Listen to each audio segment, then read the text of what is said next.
Sir post पर सब्ज हिलाली परचम। पाक फौज की बर्क रफ्तार कार्रवाई, अफगान तालिबान सामान छोड़कर फरार। ऑपरेशन गजब-उल हक के तहत पाक फौज की पेशकदमी अब दुश्मन के इलाकों के अंदर तक फैल चुकी है। एक ताज़ा और इंतहाई कामयाब अस्करी कार्रवाई में पाकिस्तान की मुसल्लह अफवाज ने स्ट्रेटेजिक लिहाज से इंतहाई अहम अफगान चौकी टॉप सर पोस्ट पर मुकम्मल कब्जा कर लिया है। ये कामयाबी न सिर्फ पाक फौज की बरतरी की अलामत है, बल्कि दुश्मन की बरतनाक पसपाई की एक ऐसी दास्तान है जिसने अफगान तालिबान के हौसले पस्त कर दिए हैं। सिक्योरिटी जराये के मुताबिक टॉप सर पोस्ट पर कब्जा एक बाकायदा मंसूबाबंदी और भरपूर जमीनी हमले के नतीजे में हासिल किया गया। पाक फौज के जवानों ने जब स्ट्रेटेजिक बुलंदियों पर वाक़ इस चौकी पर धावा बोला तो वहां मौजूद अफगान तालिबान मज़ाहमत के बजाय जान बचा कर भागने में ही आफियत समझी। सूरत हाल इस कदर गैर मुतवक्का थी कि दुश्मन अपने हथियार, राशन और हत्ता के लिबास तक छोड़कर करीबी पहाड़ों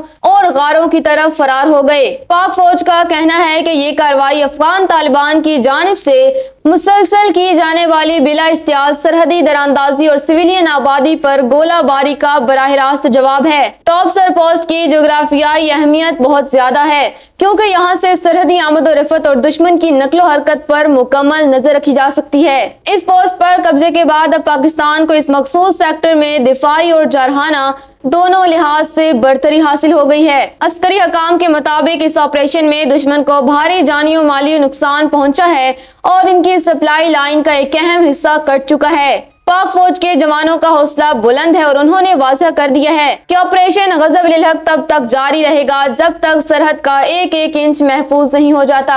टॉप सर पोस्ट पर अब पाकिस्तान का कंट्रोल है और वह दिफाई मोर्चाबंदी मजीद मजबूत कर दी गई है ताकि किसी भी मुमकिन जवाबी कार्रवाई का फौरी किला कमा किया जा सके।